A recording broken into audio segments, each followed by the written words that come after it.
Donnie and Dolly. The team is supported by ableauctions.ca. Closing your business? We can help.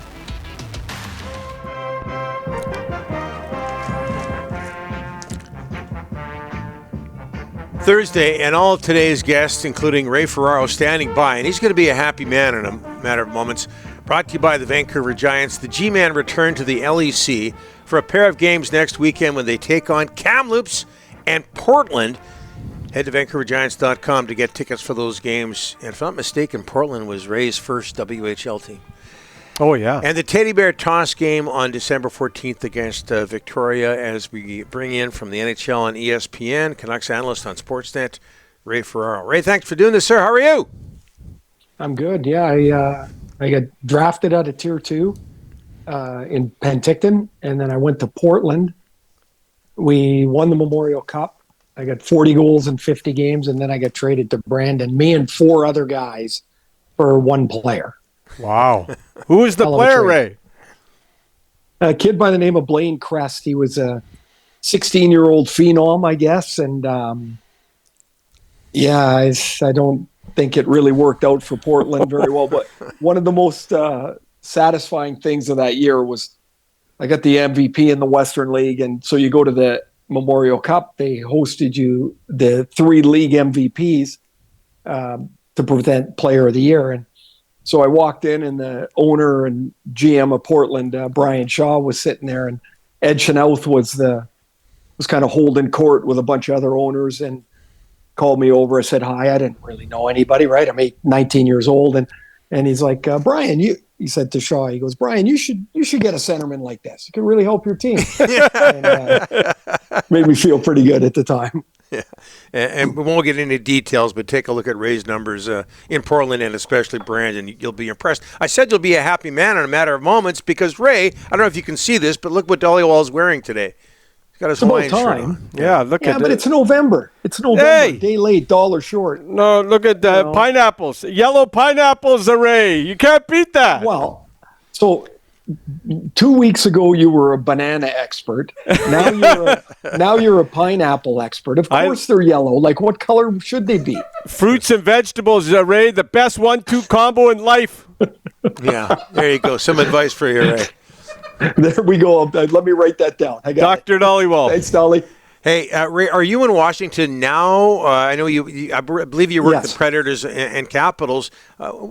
Something has been going on in Washington the last couple of days. What can you tell us about, other than the hockey game? Well, I wasn't. I actually just got here last night, so all the election was over, and I'm telling you, it's like a Thursday here, right? Like you don't see anything. There's no noise. There's no circumstance. There's no pomp. There's just Thursday.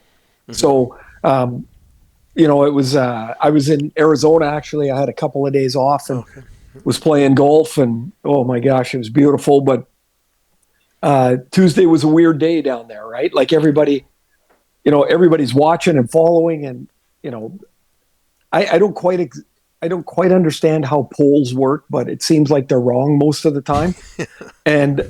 But some people get to make their living at them. I don't know. To me, it's a guess, but clearly it's got to be somewhat more sophisticated. But my point is, like, everybody's referring to these polls that are, around the golf course, and most of them are wrong anyway. So I don't know. It was an interesting day, that's for sure.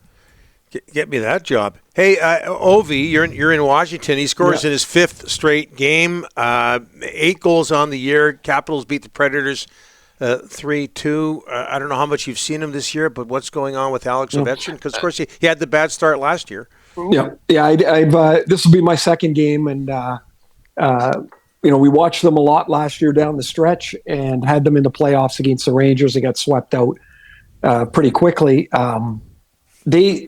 Everything of their game last year was hard. It was slow. It was like climbing uphill, yet they made the playoffs, right? Like it was really a pretty impressive second half of the season for them that they were able to dig their way in. A guy that won't get much noise around, the better coaches in the game, but I think he's one of the best young ones, and we're going to be reading about him for a long time, Spencer Carberry. He's He's a communicator. He's upbeat. He's tough. He's direct. Like, we asked him about coaching Ovi, and here he was. He's 41 years old, and Ovi's 38, and last year, and so he said, well, I had to tell him, look, like, this is how I plan to use you. I know you want to play more. If you play better, you can play more, but if not, you're going to be in this sort of minute range. You'll play 2 minutes on the power play and 5 on 5, and he stuck to it. And it took Ovi.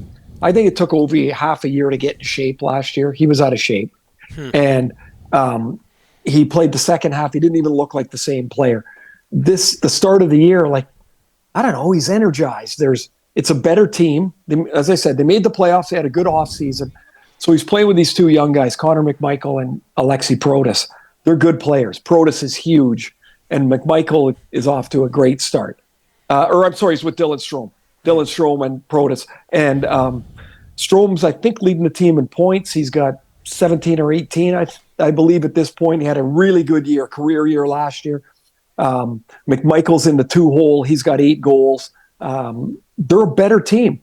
Now, the thing that's crazy about his streak, and when you think of Ovi, right, do you not think of the left circle and his one-timer? Yes. They got the worst power play in the league.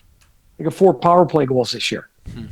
And yet he scored 5 games in a row. So he's more mobile, he's more active, he's more engaged. And when he scores, I'm telling you, this building it gets lit up. Like, both the players on the bench and the fans, they're feeding off what Ovi's putting down right now.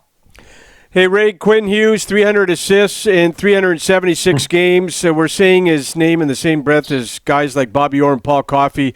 We're running out of words to describe this kid, Ray. Just an absolute great accomplishment for him, and he's only 25. I think the thing that gets overlooked a lot with great players is because their skill is so obvious, right? You can see it. You can see that they do things that other people can't do. But there's an engine inside that can't be measured.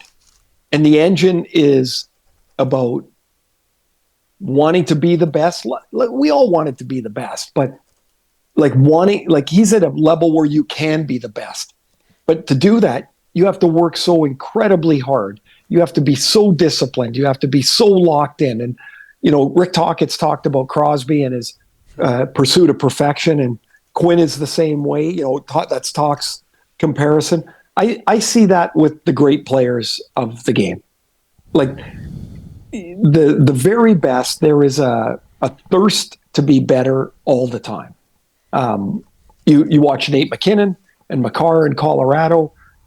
Quinn is, we're talking about defense. So Quinn and Makar, there's Crosby and McDavid. Like, these guys don't just fall off the talent tree and get to be great players. They have an extra gear or an extra couple of feet of desire they can drag back to. And I think that's what makes those guys special. I mean, the talent is so obvious. You don't even have to know the game, and you're like, damn, that guy's good, right? He's different than everybody else. Like, if you've never seen a hockey game before and you go watch the Edmonton Oilers play, are you not noticing Connor McDavid within 3 seconds? Mm-hmm. And you're like, I don't know what that guy does, but he's really good. And it wouldn't take you long to see that with Quinn. Like, he is, he'd be a nightmare to forecheck. The one thing I think the next step for him is, because we saw it in the playoffs last year, every time he touched the puck, Nashville ran through him. Yep.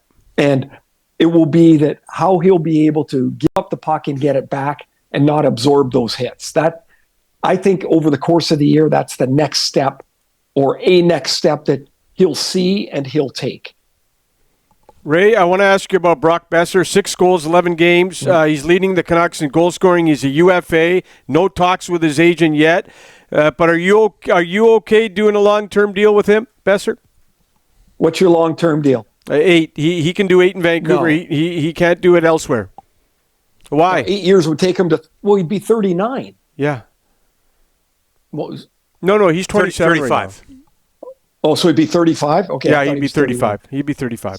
Dolly, I just hate those deals because it seems like about 4% age well. Yeah. You know, but I understand. Well, of course the player wants the longest deal he can get. Like of course. And of course, like, why wouldn't the Canucks want him on their team, you know, for the next 5 years? 5's not 8. And I say no out of hand right away because I don't know what the numbers look like. Yep. But damn, that's a tough deal. It would be a really tough deal for guys that skating isn't their A quality. Right. Because he's not going to get faster in age 32, 3, 4, and 5. You're just not. It just doesn't happen. And so that's like, what an incredibly difficult decision to make. But here's the thing. I'm going to bail out of this decision right now. It doesn't matter if he's talking to his agent right now. His contract's up June 30th. Yeah. I don't get why teams marry themselves into these deals with 8 months left before. You got time. Yeah. Like there's plenty of time. And if you offer the right deal on June the 22nd, he's going to take it. If it's the wrong deal, he's going to say no. Yeah.